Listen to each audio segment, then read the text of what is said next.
Bonjour à tous, bienvenue pour ce nouveau Facebook Live consacré aux candidatures qu'on a sobrement intitulé Candidature, mode d'emploi. Donc tout ce que vous avez toujours voulu savoir sur la candidature sans jamais oser le demander, eh bien c'est aujourd'hui que vous allez pouvoir le faire. Et avec moi Cécile Garofoli qui vient pour la deuxième fois, ça me fait très plaisir. Mais moi aussi Thomas, bonjour bonjour Thomas. Sympathique, merci, bonjour Cécile. Donc les candidatures, c'est un thème extrêmement vaste. On va peut-être essayer de scinder au cours de cet échange trois grands temps. Ce qui se situe en amont de la candidature, avec tout ce qui concerne le projet, les sources, et notamment les offres, où est-ce qu'on les trouve et comment est-ce qu'on se positionne dessus. Enfin, dans un troisième temps, on parlera des outils. Voilà, tout au long de ce Facebook Live, vous pouvez interagir avec nous au travers de Twitter avec le hashtag candidature au pluriel. Et puis en commentaire de ce Facebook Live, on gardera un œil tout au long de ces 3 quarts d'heure pour répondre aux questions que vous pourriez avoir. Voilà. Cécile, on démarre. On attaque peut-être avec une question assez générale. Candidater, c'est quoi? Est-ce qu'on peut résumer la candidature à un seul type de candidature aujourd'hui? Alors non, on ne peut pas résumer la candidature à un seul type de candidature. C'est peut-être pour ça qu'on a hashtagué candidature au pluriel. Et surtout, il faut se poser la question de candidater, à quoi ça sert? Et pour moi, la candidature, c'est l'art de se faire repérer par le recruteur. Donc à partir de ce moment-là, on va travailler et on va discuter autour de comment est-ce que ma candidature amène le recruteur à me voir et à m'appeler. Alors il n'y a évidemment pas qu'un seul type de contexte de recrutement, il n'y a pas qu'un seul type de recruteur, il n'y a donc pas une seule manière de candidater, Cécile. Tout à fait. Votre candidature va dépendre d'un certain nombre de sujets, votre profil, la formation dont vous êtes issu, votre projet, qu'est-ce que vous voulez faire, est-ce que vous vous situez sur un marché concurrentiel ou au contraire sur un marché pénurique. Donc toutes ces questions-là vont se poser en amont de l'acte de candidater pour faire finalement les meilleures candidatures ou être présent dans les meilleurs espaces pour candidater, pour être repéré par le recruteur. Très bien. On peut peut-être dire quelques mots sur le contexte actuel. Aujourd'hui, est-ce qu'on candidate comme on candidatait il semblerait qu'il y a un problème technique dans notre studio. Voilà, c'est Benoît qui s'est fait remarquer.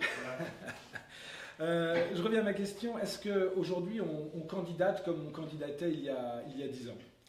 Il y a 10 ans, finalement, c'était assez simple de candidater.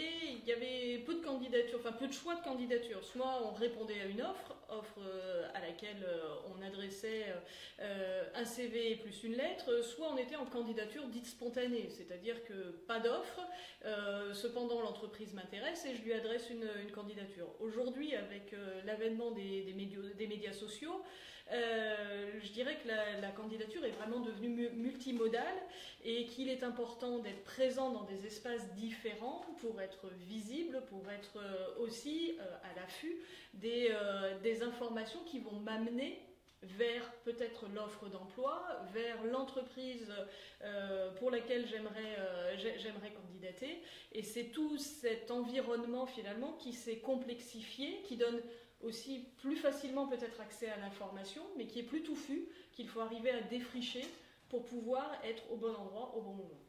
D'accord, donc d'une candidature, tu disais multimodale, multicanal finalement, les recruteurs sont peut-être plus visibles qu'à une époque, et par différents canaux, que ce soit aussi bien physiques que numériques. Clairement, aujourd'hui les recruteurs sont nettement plus visibles qu'il y a 10 ans. Il y a 10 ans, le recruteur vivait caché, il vivait heureux, il était celui qui allait vers les candidats.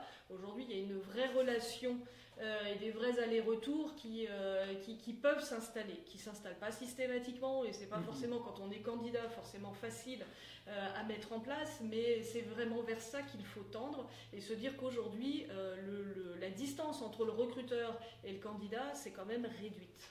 Alors, je vois qu'il y a déjà des premières questions. Promis, on y répondra. Mais on va peut-être se situer en amont de l'acte de candidature sur ce premier temps. En amont de l'acte de candidature, il y a le projet. Et peut-être que ce que l'on peut dire, c'est que ce qui ne change pas aujourd'hui, c'est qu'il faut d'abord savoir où l'on veut aller. Ça me paraît une évidence. Et donc tout ce travail amont, ce travail préparatoire, lui, il reste plus que jamais essentiel, malgré ces canaux qui se diversifient, malgré aussi peut-être la vitesse de transmission ou de réponse qui a été évidemment qui a été augmentée ces derniers temps. Il n'empêche que si je ne sais pas où je vais, ça va être dur de trouver. Exactement. Si mon projet n'est pas défini, si l'environnement dans lequel j'ai envie de me situer, si mes compétences ne sont pas au clair, enfin si je ne suis pas au clair avec mes compétences ou avec l'expression de mes compétences, avec ce qui fait ma motivation, ça va être beaucoup plus difficile de candidater, à savoir d'avoir des outils performants, les outils dont on parlera tout à l'heure, et plus je vais être au clair là-dessus, en amont, plus mes outils seront simples, plus mes outils seront performants et plus je serai visible des recruteurs. Donc la phase projet, elle est importante. Ce qui ne veut pas forcément dire avoir un projet n'est pas limitant. Ça ne veut pas dire que je veux travailler que dans une ou deux entreprises. Ça ne veut pas dire que je n'ai qu'une seule fonction, mais être au clair sur l'environnement, les compétences, les motivations. Et ça, soit c'est facile pour vous, parce que finalement votre formation a été assez professionnalisante et vous a emmené sur un chemin qui naturellement emmène vers des fonctions claires dans l'entreprise. Et ça, c'est finalement le chemin le plus simple, mais ce n'est pas le chemin le plus répandu peut-être. C'est celui, en tout cas, dans lequel je sais ce que j'ai à offrir. Je sais ce que j'ai à offrir, donc finalement cette phase-là va être très courte et je vais très vite aller sur où est-ce que je peux trouver les entreprises qui m'intéressent, comment est-ce qu'elles communiquent et comment est-ce que je communique auprès d'elles.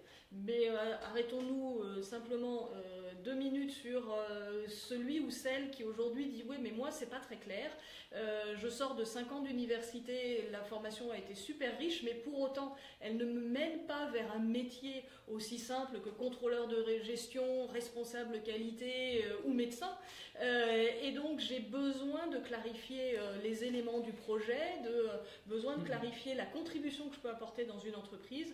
Et pour ça, surtout, ne restez pas tout seul. Si votre cursus ne vous a pas amené à clarifier ça, rester seul chez soi derrière son ordinateur ne vous aidera pas à le clarifier.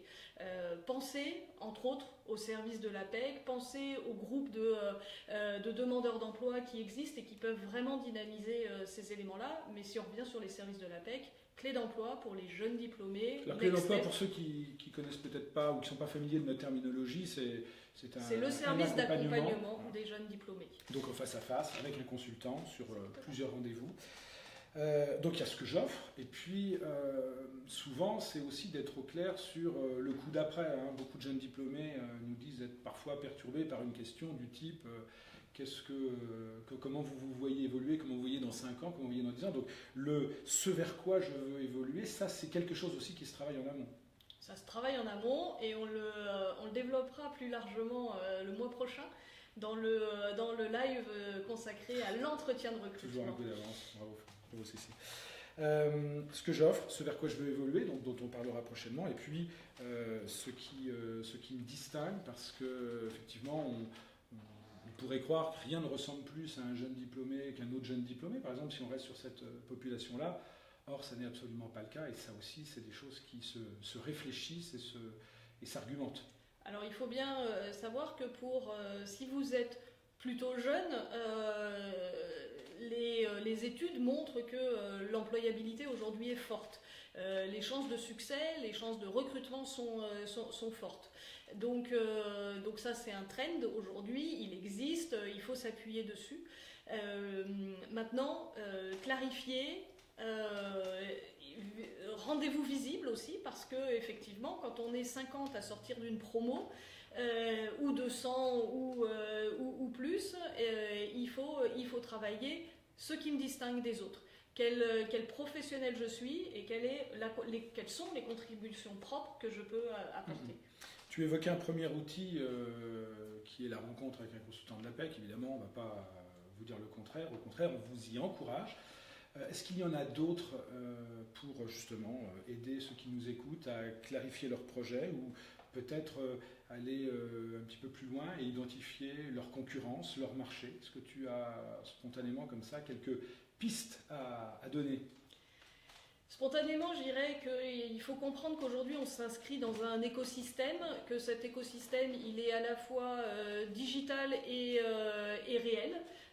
Et que si vous êtes issu d'une formation, soit vous êtes la première formation, la première promotion de cette formation, et auquel cas il y a peu d'historique, mais souvent vous êtes issu de formations qui ont déjà des promos antérieures, donc ça a existé de tout temps. Se rapprocher des anciens de formation. Aujourd'hui, les outils digitaux vous facilitent amplement le travail, plus besoin de payer sa cotisation à l'association des anciens. Et puis quand on était à l'université, l'association des anciens, ça tombait bien, elle n'existait pas. Donc aujourd'hui, allez chercher ce que sont devenus les gens des promos antérieures. Quand tu parles d'outils digitaux, tu fais clairement allusion aux réseaux sociaux professionnels, LinkedIn, Viadeo, éventuellement Facebook, mais aussi les assos d'anciens malgré tout, et puis ça peut être aussi des associations physiques dans les villes dans lesquelles vous vous situez. Je pense alors je vais dire l'URISA parce que c'est l'URIS de l'Aquitaine dont je suis issue, mais voilà, pour les ingénieurs, donc on peut ne pas être à fond dans les réseaux sociaux, ça n'empêche que travailler ces réseaux c'est important pour se rendre visible, pour comprendre que sont devenus nos anciens, et aussi peut-être se tracer une histoire et clarifier aussi un projet. Un autre outil de l'APEC peut-être qu'on a oublié de citer concernant la connaissance de son marché et puis aussi de sa concurrence, c'est votre potentiel marché, qui est un service en ligne que vous pouvez consommer gratuitement une fois encore depuis notre site. Tu nous en dis 2 mots? Votre potentiel marché, on va vous faire préciser votre cadre de recherche par quelques questions très simples, et ensuite vous aurez le temps d'un échange d'1 heure environ avec un consultant qui va vous dresser l'écosystème dans lequel vous vous situez.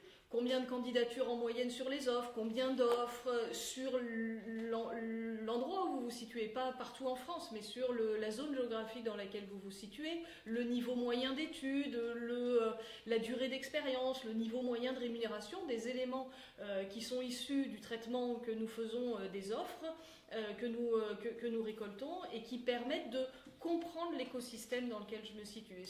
Suis-je dans un marché très concurrentiel? Y a-t-il beaucoup de candidats en face d'une offre? Suis-je au contraire dans un marché plus confidentiel et pour lequel ça ne veut pas dire que je ne devrais pas travailler ma visibilité ou mes candidatures, mais avec moins de concurrence? C'est extrêmement important parce que ça va définir la stratégie derrière de candidature.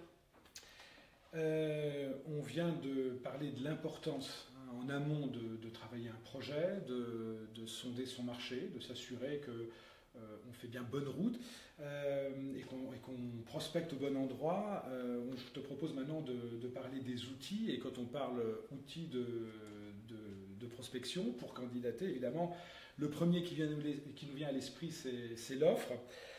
On dit que l'offre connaît des heures difficiles, on dit qu'elle est menacée, on évoquait les réseaux sociaux tout à l'heure. Qu'en est-il aujourd'hui? Quelle est la place de l'offre dans le recrutement? L'offre a encore une place centrale dans le recrutement. Tous les ans, l'APEC mène une étude sourcing et questionne les recruteurs.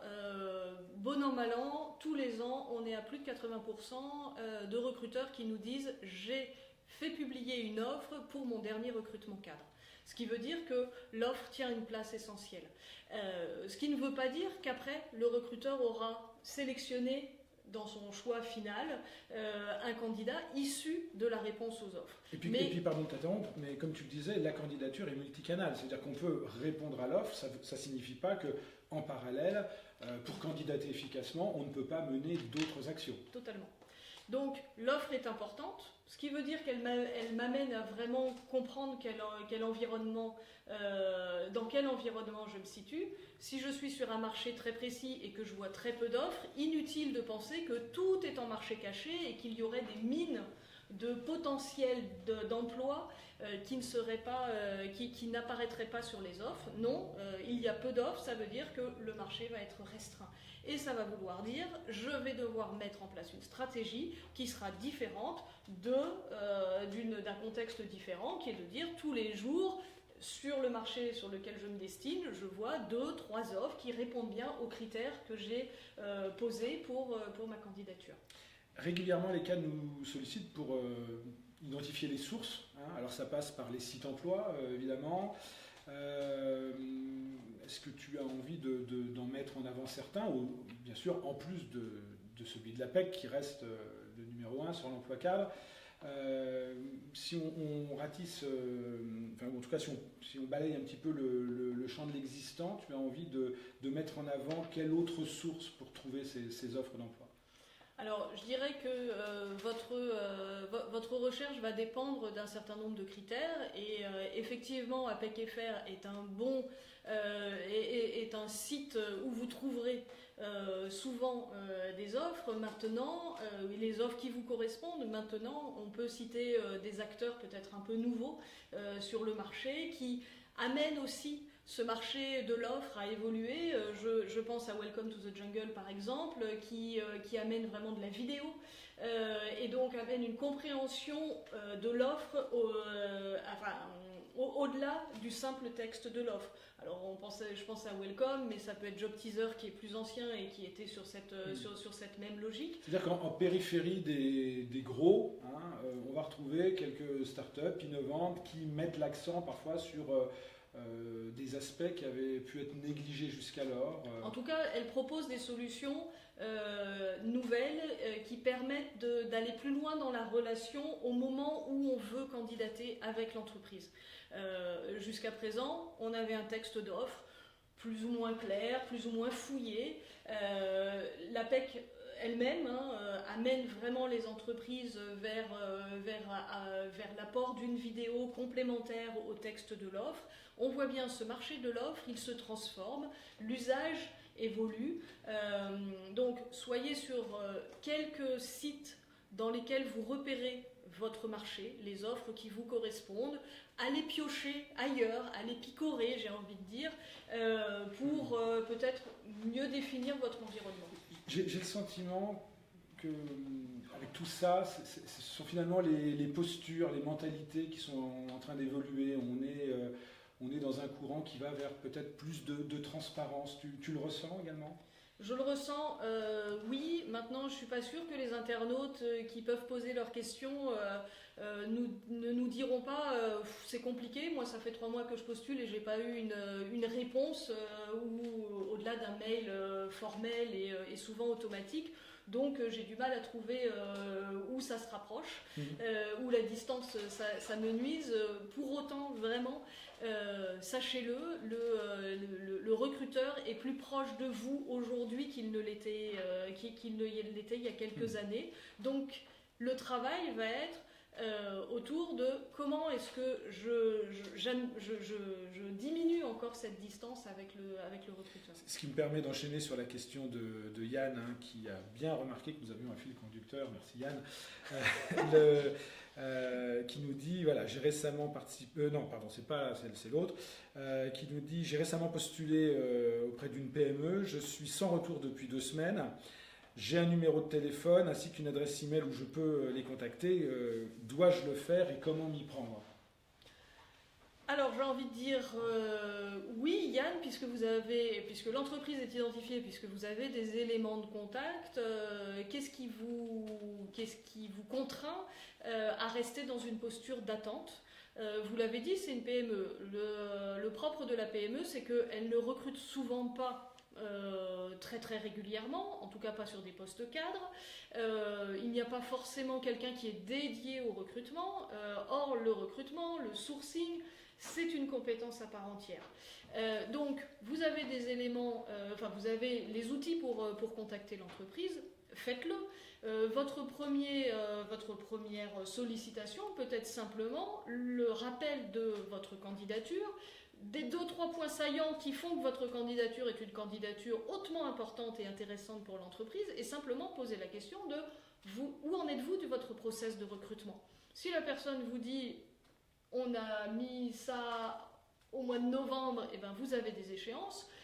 Si la personne vous dit on est en cours, les entretiens ont commencé, essayez de pousser, rappelez de nouveau les éléments saillants qui font que votre candidature est une candidature importante pour l'entreprise à fouiller et à aller regarder. Les choses bougent, c'est certain, hein, même à l'APEC. On a les breaking news, là, une info, mais le site APEC FR va aussi évoluer dans ce qu'il vous propose. Un autre outil hein, qui est fréquemment cité par les cadres va lui-même être amené va être bousculé sur notre site, puisque demain, en tout cas à partir de 2018, hein, nous l'avons appris ce matin, vous ne serez plus obligatoirement obligé d'associer une lettre de motivation à une candidature, ce qui m'amène à ce deuxième outil, la lettre de motivation. Est-ce qu'elle a encore sa place, la lettre de motivation, dans la candidature ? Alors on reviendra quand même sur le CV dont on n'a pas parlé, mais la lettre a une place particulière. La lettre, en général, le candidat ne l'aime pas beaucoup. Il ne sait pas trop comment la traiter. Quand il arrive dans nos bureaux, il a souvent une remarque qui, moi, personnellement, me hérisse et me dit j'ai fait une lettre type, est-ce qu'on peut la lire ? Alors non, on ne peut pas lire une lettre type parce qu'au-delà de vérifier que vous avez une structure grammaticale correcte, que votre orthographe est bonne, une lettre type n'a aucun intérêt. Une lettre a d'intérêt si vraiment elle est porteuse d'un message particulier, complémentaire au CV, et donc si le CV c'est mon présent, mon passé, la lettre va être mon présent, mon futur avec vous dans cette entreprise. Donc pour moi la lettre, elle a un vrai intérêt si tant est qu'elle dit quelque chose, qu'elle est porteuse vraiment d'une contribution particulière, et elle sera lue si vraiment je me dis tiens, c'est pas la 5e ou la 10e que je lis pareil. D'où les lettres types. Quand on est recruteur et je l'ai été ou j'ai formé pour lire 10 fois la même lettre, effectivement, après on lit plus ou on lit juste pour regarder s'il n'y a pas de faute d'orthographe. On reviendra au CV comme tu le disais, mais on va rester sur la lettre parce qu'il y a un certain nombre de questions autour de la lettre. Alors il y a Curtis qui nous dit bonjour, j'ai quelques doutes sur l'efficacité de la lettre de motivation, donc on peut peut-être lui dire qu'effectivement selon les postes, selon les secteurs, selon les contextes, selon les recruteurs, il va y avoir évidemment une grande variabilité. La lettre ne sera pas toujours à ce point nécessaire. Comme tu le disais, hein, entre un chargé de com et un développeur informaticien, on peut imaginer que la lettre n'a pas la même valeur. Il insiste aussi sur la flemme qu'il a de faire certaines candidatures. Alors là, Curtis, par contre, on va peut-être répondre que c'est peut-être pas le meilleur argument pour dire que la lettre n'a plus grand intérêt quand même. Non, mais par contre, je dirais à Curtis, moi je peux comprendre qu'on a la flemme de faire une lettre, mais ça veut peut-être dire aussi que finalement cette entreprise ou cette candidature-là, ce poste-là, cette offre-là, elle vous anime peut-être pas tant que ça, que c'est peut-être parce qu'aujourd'hui il n'y en avait pas d'autres et que du coup vous vous dites celle-là elle rentre pas dans tous mes critères, ou c'est pas une entreprise. J'ai un collègue qui en son temps parlait de ces entreprises chouchous, celles où vraiment on avait très très très envie de travailler. Donc oui, parfois on fait des candidatures parce qu'il faut bien faire des candidatures un peu tous les jours quand on est en recherche d'emploi, parce qu'il y a la pression sociale, les parents, les amis qui pensent bien faire en vous posant la question est-ce que tu as fait des candidatures aujourd'hui ? Alors ça, je peux le comprendre. Et c'est vrai qu'on peut avoir une variabilité, c'est-à-dire d'avoir un mail finalement qui est un accompagnement du CV. Je vous trouverai ci-joint mon CV en réponse à l'annonce parue sur tel site, et citez bien les références. Souvent c'est quand même important d'aider par la référence, mais on peut aussi, sur des postes où on se dit celui-là il est fait pour moi, si vous vous dites ce poste-là il est fait pour moi, je veux un entretien. Je vous rappelle ce que je disais au début de ce chat. Le but de la candidature, vous n'avez qu'un objectif dans la candidature, c'est faire décrocher son téléphone au recruteur, c'est vous rendre visible du recruteur, et et qu'il vous appelle. Donc si vous vous dites cette offre-là, elle est pour moi, je réponds aux critères, il y a tout ce que je veux pouvoir trouver demain dans un poste, et que vous vous dites j'ai la flemme, là on a un décalage. Maintenant je peux comprendre que sur le volume... Oui. On peut faire le lien en plus avec ce que dit Anso, qui dit au lieu de l'aide de motivation, ne devrait-on pas plutôt parler de d'une lettre sur la portée et les enjeux du poste? C'est exactement ce que tu viens de nous dire. Exactement. Moi, je trouve que l'aide de motivation, le terme est mal choisi. Alors, c'est le terme ancestral. Donc, mais vous avez raison, Anso, le terme est mal choisi parce que dire je suis très motivé pour le poste, regardez, je viens de le dire, et tout le monde peut le dire. Donc, c'est vraiment travailler qu'est-ce qui fait que moi, j'ai des compétences, des appétences, le réseau qui va bien parfois. Voilà, c'est pas juste dire j'ai très très envie de travailler pour vous, parce que ça, une fois que vous avez dit ça, vous avez juste rien dit. Alors l'idée ne sera pas de faire passer Curtis pour un fainéant, puisqu'il rajoute derrière quand même, entre une lettre de motivation et une vidéo de présentation de soi ou de ses motivations, quel est le moyen le plus impactant? Alors c'est vrai, est-ce qu'aujourd'hui on n'a pas à disposition des supports qui permettent de s'affranchir du côté peut-être un peu trop formel, un peu trop... je dirais, cadré, restreint de la lettre de motivation? De nouveau, comme tu le disais tout à l'heure Thomas, tout va dépendre. Curtis, si vous postulez sur un poste je sais pas moi, d'expert comptable ou même de contrôleur de gestion, est-ce que la présentation vidéo va être la bonne solution? Je ne sais pas, je ne suis pas sûre. Maintenant, si c'est un poste de contrôleur de gestion dans une start-up, oui, peut-être que ça devient le bon moyen de se présenter, sachant que c'est un savoir-faire très particulier. Nous-mêmes, Thomas, qui sommes aujourd'hui en chat et en live, c'est pas la même chose pour nous que de chatter comme on l'a fait pendant des années derrière notre écran, à plaisanter avec notre modératrice Élise tout en tapant un texte très sérieux pour répondre à votre question. Donc, ce sont des savoir-faire particuliers. C'est parfois cela qu'il faudra utiliser bien plus qu'une lettre que vous trouvez barbante à écrire et qui vous rend flemmard. Donc oui, je suis assez d'accord. Maintenant, il faut segmenter. Comme dans tout, il n'y a pas une réponse et il n'y a pas une candidature générique. Hier, en préparant ce chat avec Benoît également, on se rappelait cette phrase un poste, une candidature. Donc, il va falloir vraiment travailler. Quel est l'environnement? Quelle entreprise je veux toucher? Si c'est une PME un peu traditionnelle de province, la vidéo sera peut-être pas encore le bon outil, en tout cas pas le plus impactant. Peut-être que le coup de téléphone sera beaucoup plus direct et finalement sera le bon moyen de discuter très très vite avec le recruteur. J'en profite pour saluer Tierno qui me fait un petit message personnel. Donc Tierno, je me souviens de vous, voilà, je vous salue bien. Moi je ne vous connais pas, mais bonjour aussi. J'enchaîne sur... alors je reviens peut-être sur l'offre et la candidature. On a beaucoup parlé du réponse à annonce jusqu'à maintenant. Parlons peut-être un petit peu de la candidature spontanée qui, tu nous le diras, porte probablement très mal son nom. Et puis au-delà, l'approche directe. Oui, il n'y a pas que le réponse à annonce dans la vie. Surtout pas. Surtout pas. L'avantage de l'annonce, c'est qu'elle vous est poussée maintenant en direct. Tout au long de la journée, tout au long de la semaine, ça c'est simple. Maintenant, effectivement, la fameuse candidature spontanée qui existe aussi depuis la nuit des temps, ou presque, et qui n'a rien de spontané parce que... Mais ça marche vraiment, la candidature spontanée, qui n'a rien de spontané? Mais figurez-vous, mon cher Thomas, que oui. Alors, peut-être moins dans une entreprise du CAC 40 parisienne, mais dans une PME de province, la candidature spontanée où l'approche directe peut avoir vraiment son utilité. Quel distinguo on peut faire entre les deux? C'est quoi? Candidature spontanée, approche directe, c'est la même chose? On parle de la même chose ou...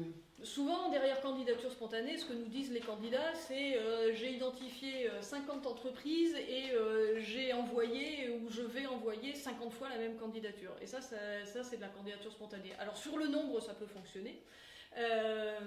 Bien que j'ai pas toujours 50 entreprises identifiées dans lesquelles j'aurais envie de travailler.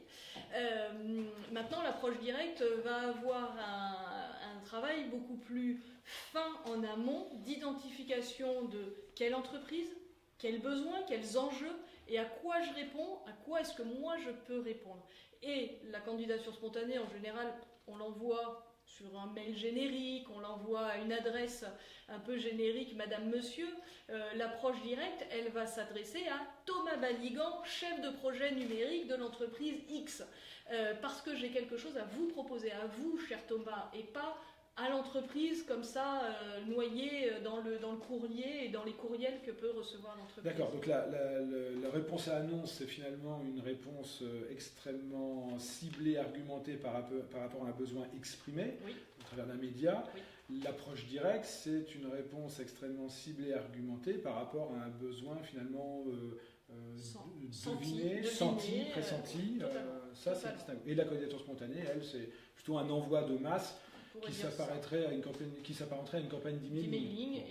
Et chacun connaît les résultats d'une campagne d'emailing. C'est quoi, 1%, 2% sur relance? J'aurais dit 4, parce que je suis extrêmement généreuse. D'accord. Mais effectivement, on est sur des chiffres extrêmement faibles. De nouveau, repositionnez bien par rapport à votre métier et par rapport à vos compétences. Aujourd'hui, un informaticien, un codeur peut se permettre de faire une petite campagne d'emailing avec ses compétences. Oui, mais à un moment donné, malgré tout, un recruteur, même sur un marché pénurique, ira lire le code, et donc à un moment, il faut avoir autre chose que simplement cette campagne massive. Autre outil à disposition du cadre, et je fais le lien là avec une autre question d'Anso qui nous demande, enfin qui était toujours sur la lettre, mais qui nous dit est-ce qu'elle est obligatoire finalement à l'ère des médias sociaux? Finalement, les réseaux sociaux, ce sont ceux qui ont fait leur grande apparition ces 10 dernières années, et puis on va dire depuis 3-4 ans, ça devient difficile de les éviter. On a coutume de dire qu'ils exigent une certaine proactivité, alors qui est compatible justement avec ce qu'on vient de dire sur l'approche directe. Totalement.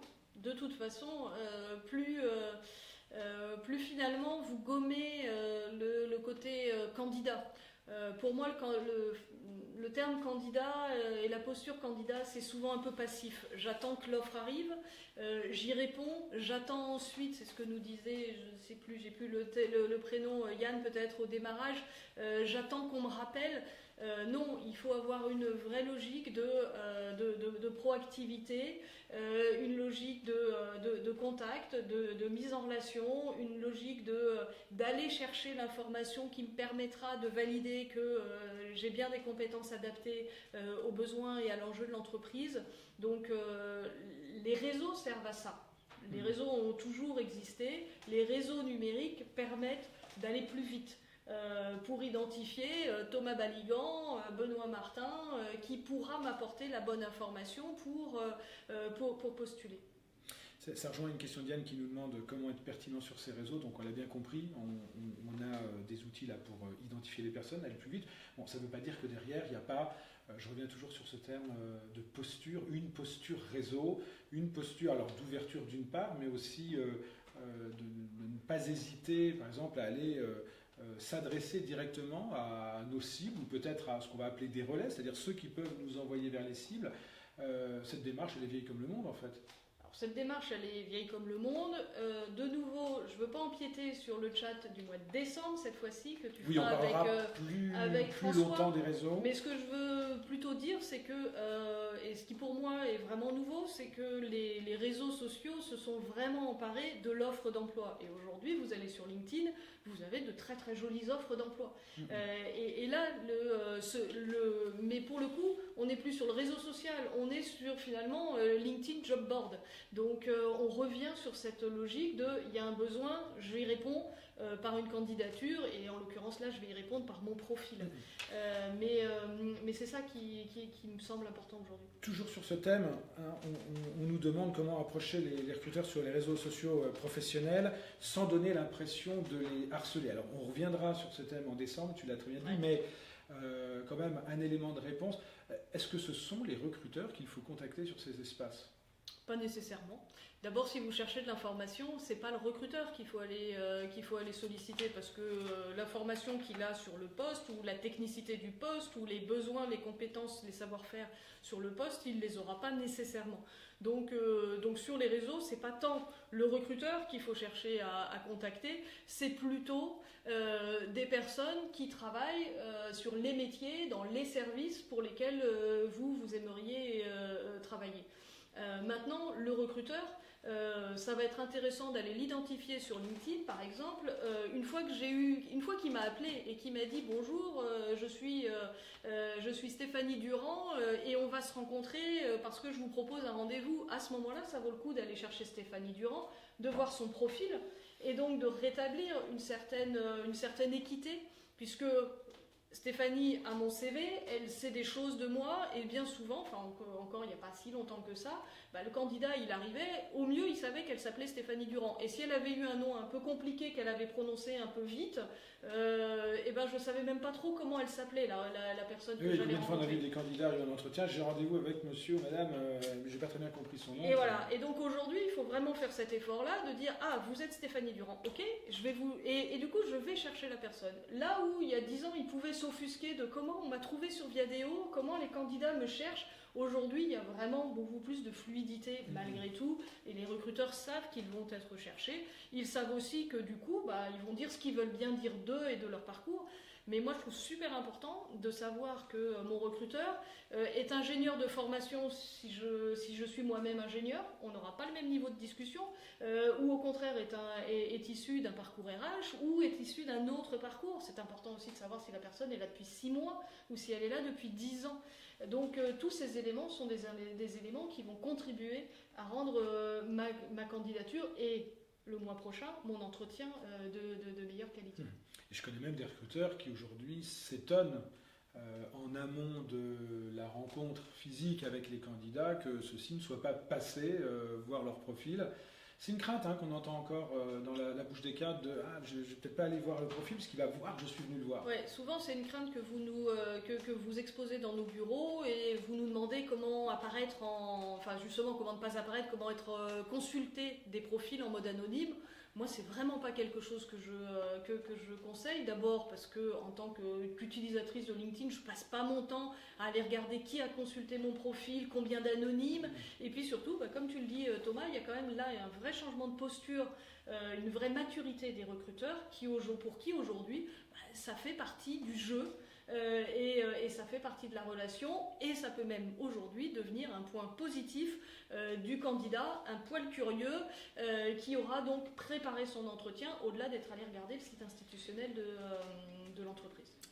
Il reste, avant de terminer, un outil dont on n'a pas parlé et dont on ne peut pas ne pas parler, c'est bien sûr le CV dont on annonce la mort à intervalles réguliers, justement avec... les fameux réseaux sociaux professionnels. Quelle est sa place aujourd'hui au CV? Est-ce qu'il est mort, Cécile? Non, il n'est pas mort. Non, c'est pas comme le soleil, il n'est pas mort. Donc non, le CV, il faut être très clair, aujourd'hui vous en avez besoin autant qu'hier. Et souvent même un recruteur qui vous aura trouvé sur LinkedIn, un de ses premiers réflexes sera de dire, si vous n'avez pas sur votre profil LinkedIn joint un PDF avec le CV, sera de vous dire adressez-moi votre CV. Donc le CV, c'est votre outil central de la candidature. Et ce CV, il va effectivement de nouveau dépendre de la fonction que vous visez, du secteur que vous visez, parce que un CV de communicant, de marketing aura besoin aujourd'hui d'être beaucoup mieux marketé, voilà, que le CV d'un chef comptable ou le CV éventuellement d'un ingénieur mécanique. On a parlé des tendances dans le recrutement d'une manière générale et dans la candidature. Le CV aussi obéit à des tendances, à des époques. On en est où aujourd'hui? C'est quoi le modèle finalement dominant ou accepté par la plupart des recruteurs? Alors, il ressemble le CV en 2017? Pour moi, le CV en 2017, il doit rester simple, clair, argumenté. Il doit avoir un titre, voire un sous-titre qui va embarquer dans la lecture. Ce que tu veux nous dire, c'est que parfois la forme a pris le pas sur le fond. Alors, chez certains, oui, et la forme ne peut pas suffire. Il faut vraiment que le fond démontre des compétences, démontre de vos réalisations. Et même si avec nous aujourd'hui on a des jeunes diplômés, on ne peut pas entendre le mais j'ai rien fait, je sais pas faire, je vise mon premier poste donc j'ai rien à dire dans mon CV. Ça rejoint la question d'Yann qui me dit avec peu d'expérience, le CV doit-il être adapté à l'offre à laquelle on postule? Ça n'est pas toujours simple. Alors parfois, si je ne peux pas l'adapter, c'est peut-être la preuve, ou en tout cas un indicateur que finalement j'ai beau trouver cette offre formidable, c'est peut-être pas moi qui ai les meilleures chances d'intéresser le recruteur. Mais vous ne pouvez pas faire l'économie de travailler sur quelles sont mes réalisations, quelles sont mes contributions. Et ces contributions, ces réalisations, il faut aller les chercher tout aussi bien dans les projets que j'ai pu mener à l'école, à l'université, dans ma vie aussi, dans ma vie civile. Donc ça peut être l'engagement associatif, ça peut être, enfin, l'expérience peut se cacher dans des formes diverses et il faut savoir décortiquer tout ça. Et si par exemple je suis sur un poste de communicant aujourd'hui et que je n'ai rien finalement de palpable à montrer, eh ben, il est grand temps de vous dire que ce temps de recherche d'emploi, il doit être employé peut-être sur un temps important à se dire bah, aujourd'hui il faut que j'écrive, il faut que je montre quel communicant je suis, il faut que je mouille la chemise et que je m'engage dans quelque chose qui peut être au départ associatif mais qui me donnera une visibilité. En clair, s'il y a un gros éloignement entre un profil et puis les attendus du poste, en tout cas les exigences du poste, ce qu'on peut se dire, c'est que répondre à l'offre ne sera peut-être pas la meilleure stratégie et que tout ce qu'on évoquait tout à l'heure autour de l'approche directe, l'enquête métier, la rencontre, va peut-être être à privilégier, évidemment. L'offre peut être simplement le détecteur de cette entreprise m'intéresse, son projet m'intéresse. Par contre, si je réponds à l'offre, j'ai beau me contorsionner, j'ai beau alors soit gommer une expérience, soit essayer d'en gonfler une autre, j'y réponds pas. Et il faut être lucide. Le recruteur est un sélectionneur. Il va donc aller vraiment chercher les profils qui s'ajustent le plus possible avec les contraintes qu'il a données au poste. Alors, on nous parle souvent du mouton à 5 pattes. C'est vrai que parfois, certaines offres sont particulièrement chargées en critères. Pas toutes, il ne faut pas non plus en faire une règle générale. Donc, si vous vous dites « j'y suis pas complètement », revenez sur une approche directe, revenez sur le ciblage d'une personne en particulier à qui vous allez adresser peut-être une candidature, peut-être que simplement vous allez la chercher sur LinkedIn et que vous allez lui adresser une demande de contact. Ce sera peut-être simplement quelqu'un à qui vous allez demander un conseil métier ou faire une enquête métier. Donc on n'oublie surtout pas le CV et on le soigne, on l'argumente, on le détaille, on le met aussi au goût du jour. J'imagine qu'un CV en comics sans SMS, c'est la fameuse police ou Times New Roman. Le comics sans SF. L'abominable, la comics sans SMS. Renoncez aux comics sans SF, soyez en Arial. Ce sera très très bien, mais surtout votre CV, votre lettre, même si c'est une lettre d'accompagnement, même si elle se transforme aujourd'hui, elle est encore très, très, très centrale dans votre process de recrutement. Tierno nous pose une dernière question et qui dit « J'ai appris qu'ailleurs, dans les pays anglo-saxons, le CV n'est pas si important qu'en France. » Ça rejoint d'ailleurs une autre question d'Anso qui dit « La lettre de motivation est-elle une spécificité française ?»